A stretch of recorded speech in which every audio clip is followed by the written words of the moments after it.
ज्यांचं या आंदोलनात काही कॉन्ट्रीब्युशन नाही असे लोक अशा प्रकारचे आरोप करून स्वतःचा हसं करून घेत आहेत।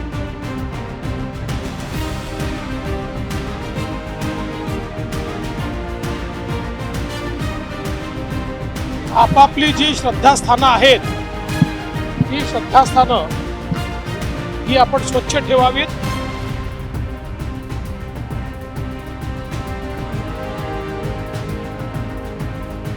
या ठिकाणी स्वच्छता करत असताना एक वेगळा आनंद, एक वेगळी अनुभूती ही देखील आज आम्हाला प्राप्त झाली।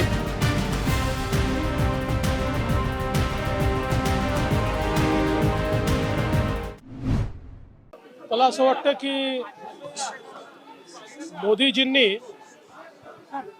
सर्वांनाच आव्हान केलंय की आपापली जी श्रद्धास्थानं आहेत ती श्रद्धास्थानं ही आपण स्वच्छ ठेवावीत। आणि विशेषतः ज्यावेळी आपण अयोध्येमध्ये प्रभू श्रीरामाच्या मंदिराचं त्या ठिकाणी उद्घाटन करतोय आणि मूर्तीची प्रतिष्ठापना करतोय, अशा वेळी देशभरातले मंदिर हे स्वच्छ असले पाहिजेत।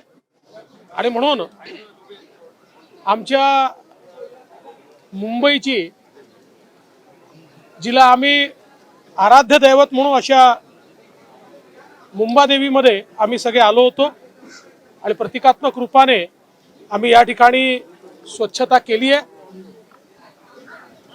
राज्यातल्या वेगवेगळ्या मंदिरांमध्ये सगळीकडे स्वच्छता चाललेली आहे आणि खरोखर या ठिकाणी स्वच्छता करत असताना एक वेगळा आनंद, एक वेगळी अनुभूती ही देखील आज आम्हाला प्राप्त झाली। म्हणजे केवळ हे स्वच्छता अभियान नाही आहे, तर यातनं मनाला देखील चांगलं वाटतं आणि शेवटी ज्या श्रद्धेने आपण ईश्वराच्या चरणी जातो तिथे जर स्वच्छता असली तर ती श्रद्धा निश्चितच वृद्धिंगत होते। ज्यांचं या आंदोलनात काही कॉन्ट्रीब्युशन नाही असे लोक अशा प्रकारचे आरोप करून स्वतःचा हसं करून घेत आहेत आणि कोट्यावधी हिंदूंचा अपमान करतायत। आता तरी उबाठाने अशा प्रकारे हिंदूंचा अपमान करणं उबाटा सेनेने बंद करावं।